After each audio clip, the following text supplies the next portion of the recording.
ফিদায় হামলার বড়সড় ছক কি ছিল? ভিভিআইপি এলাকা ছিল হামলার বড়সড় টার্গেট, এমনটাই এখনো পর্যন্ত খবর পাচ্ছি আমরা। লাল কেল্লায় বিস্ফোরণ দুর্ঘটনাবশতই কি? সেনা ভবন, সংসদ ভবন, হামলার ছক ছিল কি সেখানে? বিজেপি অফিস এবং আরএসএস কার্যালয়ে কি হামলার ছক ছিল? লাল কেল্লার কাছেই বিস্ফোরণ পরিকল্পনা মাফিক নয়। কেন্দ্রীয় গোয়েন্দা রিপোর্টে এমনই চাঞ্চল্যকর তথ্য সামনে আসছে। বিস্ফোরককে তৈরি করে উঠতেই পারেনি জঙ্গিরা। বিস্ফোরক অন্যত্র নিয়ে যাওয়ার আগে খেলা শেষ। অপারেশন সিঁদুরের সাফল্যের পর পাল্টা হামলার ছক কষেছিল জৈশ, এমনটাই গোয়েন্দা সূত্রে খবর পাওয়া যাচ্ছে। অর্থাৎ পরিকল্পনা আরো বড় ছিল, আরো বড় বড় টার্গেট ছিল, কিন্তু দুর্ঘটনাবশতই এই ঘটনা ঘটে যায় এবং তারপরই সমস্ত ছক বানচাল হয়ে গিয়েছে। এই গোটা বিষয় নিয়ে আমাদেরকে আরো জানাবেন অয়ন ঘোষাল। এই মুহূর্তে আমার সঙ্গে রয়েছেন আমাদের প্রতিনিধি সরাসরি, অন্যদিকে নিরাপত্তা বিশেষজ্ঞ সুভাষিস বন্দ্যোপাধ্যায় আমার সঙ্গে রয়েছেন। প্রথমে অয়ন, তোমার কাছে আসি। তার মানে লক্ষ্য ছিল অনেক বড়, কিন্তু সেটা আগে শেষ হয়ে যায়।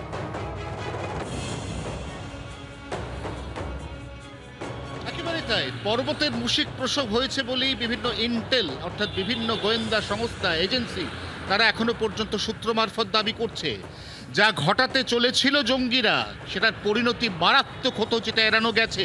কিন্তু এই মুহূর্তে সব থেকে বড় চিন্তার বিষয়, বাংলাদেশের একটি ফার্টিলাইজার কোম্পানি থেকে সব মিলিয়ে ৩,২০০ কেজি অ্যামোনিয়াম নাইট্রেট অতি সম্প্রতি চুরি গেছিল।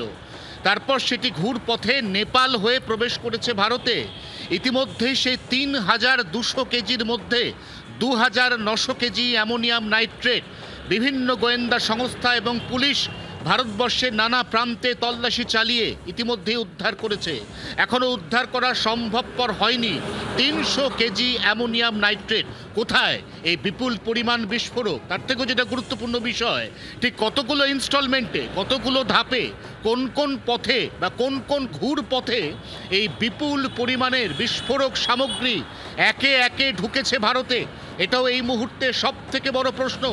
অর্থাৎ এখনো পর্যন্ত ভারতের কোনো একটি জায়গায় ৩০০ কেজি অ্যামোনিয়াম নাইট্রেট রয়ে গেছে, যে অ্যামোনিয়াম নাইট্রেটের সন্ধানে ইতিমধ্যেই গোটা দেশের বিভিন্ন স্পর্শকাতর এবং সূত্র মারফত পাওয়া এলাকাতে তন্ন তন্ন করে তল্লাশি চালাচ্ছে বিভিন্ন সংস্থা বা এজেন্সি। এবং সবথেকে বড় যেটা প্রতিরক্ষা বিশেষজ্ঞরাও বলছেন, সেটা হচ্ছে এই ৩০০ কেজি যতক্ষণ না পর্যন্ত ডিটেক্ট করা সম্ভবপর হচ্ছে ততক্ষণ কিন্তু এই থ্রেট পুরোপুরি কাটছে না। একদমই অয়ন, তুমি আমাদের সঙ্গে থাকো। সুভাষিস দা, এখানেই প্রশ্ন, ২,৯০০ কেজি উদ্ধার করা গিয়েছে, ৩০০ কেজি এখনো পর্যন্ত রয়েছে, সেটা কতটা চিন্তার? এবং একই সঙ্গে এই মুজাম্মেল বা উমররা জানুয়ারিতে লালকেল্লার আশপাশে রেকি করে গিয়েছিল, মানে টার্গেটটা অনেক বড় রেখেছিল, কিন্তু মাঝপথে সেটা ভেস্তে যায়। কিন্তু তারপরেও চিন্তার জায়গা তো থেকেই যাচ্ছে। দেখুন, দুটো আলাদা বিষয়। একটা হচ্ছে মানে এর পরে গোয়েন্দা সংস্থাগুলো কিভাবে এগোবে, যদি সেই ইকুয়েশনটাকে বুঝতে হয় তাহলে একটা জিনিস বুঝতে হবে, গোয়েন্দা সংস্থারা এগোয় এই গোটা যে কোনো বিষয়, যে দুটো মডেলের মধ্যে একটা মডেল ইম্পর্টেন্ট, সেটা হচ্ছে FA মডেল। এফ মানে হচ্ছে ফিন্যান্স, এ মানে হচ্ছে অ্যাক্টিভিটি। ফিনান্সিয়াল মডেল হচ্ছে টাকার ফ্লোটা কোন দিক থেকে কোন দিকে হয়েছে, যেদিক থেকে টাকার ফ্লোটা হয় তার উল্টো দিকে মুভমেন্ট করলেই আমরা মানে যারা করছে তাদের এটা তারা ভীষণভাবে অ্যাক্টিভলি ইনভলভ থাকে, সেই পদ্ধতিটার হচ্ছে অ্যাক্টিভিটি। অ্যাক্টিভিটিটা কি?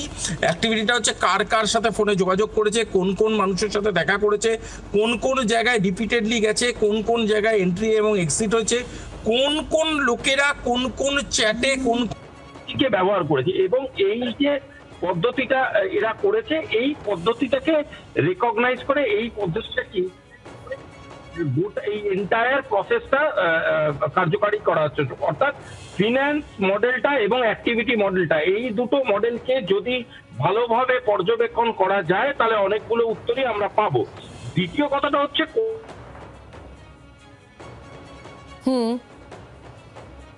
অনেকগুলো ফ্যাক্টরের ক্ষেত্রে কাজ করছে এবং সেক্ষেত্রে কিন্তু বড়সড় যে একটা পরিকল্পনা ছিল তা একেবারে পরিষ্কার, এবং একাধিক তথ্য ঘেঁটে তদন্তকারী আধিকারিকরা সেরকমই বেশ কিছু বিস্ফোরক তথ্য তারা এখনো পর্যন্ত হাতে পাচ্ছেন বলেই খবর পাওয়া যাচ্ছে।